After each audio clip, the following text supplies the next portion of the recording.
नमस्कार दोस्तों, स्वागत है आप सभी का मेरे YouTube चैनल संगीत सीखो में। आज मैं आपको एक देशभक्ति लिखा हुआ गाना आपको सुनाने वाला हूँ। गाना का बोल है कि लइका तोहरे के पापा को होता, हमरा सैया जी की चाचा को होता।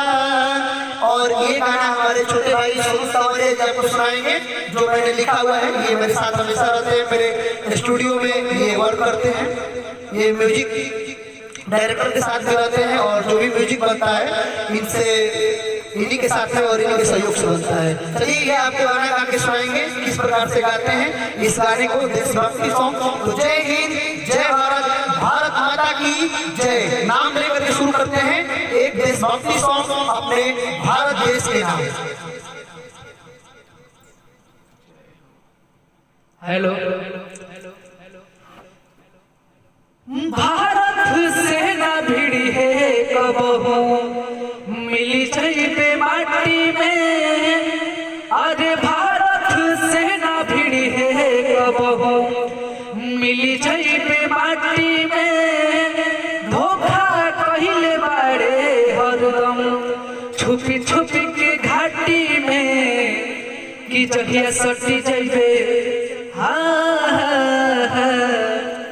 कि जहिया सटी जइबे आई के जरी आ तोरा छाती पति रंगा लहरी। कि जहिया सटी जइबे आई के जरी आ तोरा छाती पति रंगा लहरी। मुखड़ा हो गई। अब एक बाद फर्स्ट अंतरा बटे पास पड़ोसी देश से मिलके कर ताड़े चढ़ाई रे। घर में तोहरा घुस के मारब कबू न के हुआ बचाई रे। कि पास पड़ोसी देश से मिलके कर ताड़े चढ़ाई रे। आ घर में तोहरा घुस के मारब कबू न के हुआ बचाई रे।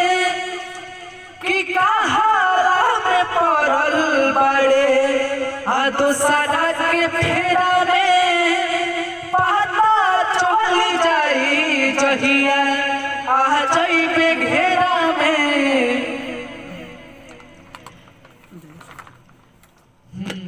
कि पता चल जाई जहिया आ जइबे घेरा में। कि जहिया सटी जइबे आई के जरी आ तोरा छाती पति रंगा लहरी।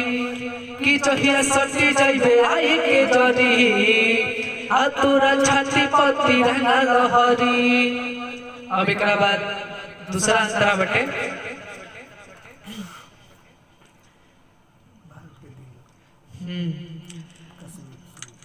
भारत के दिल कस मेरे सुन ले वो पे ना नजर लगाई है रे।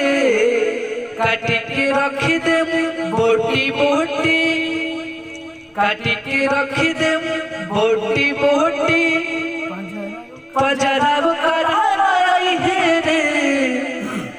चलिए मैं आपको सुना दे रहा हूँ ये वाला अंतर। भारत के दिल कस मेरे हो सुनी ले ओ पे ना नजर लगाई है रे। काटी के रखी दे बोटी रे बोटी पांचारायु कराना जाई है रे। सोनो जी तू भाई खातिर सन होतियांगा जान ले ली है कबहू ली है ना पंगा। जहिया सटी जइबे आई के जरी तोरा छाती पति रंगा लहरी। आ जहिया सटी जइबे आई के जरी तोरा छाती पति रंगा लहरी।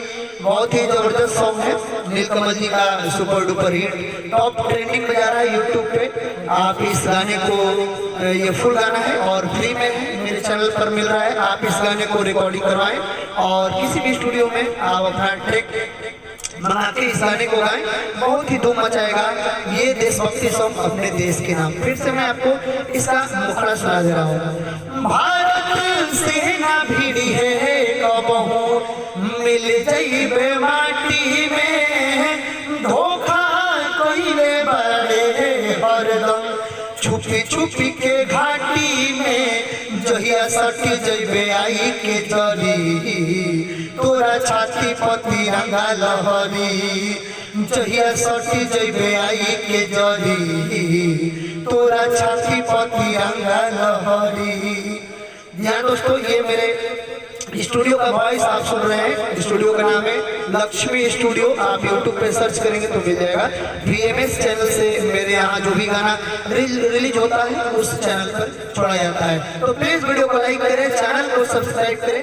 जय हिंद।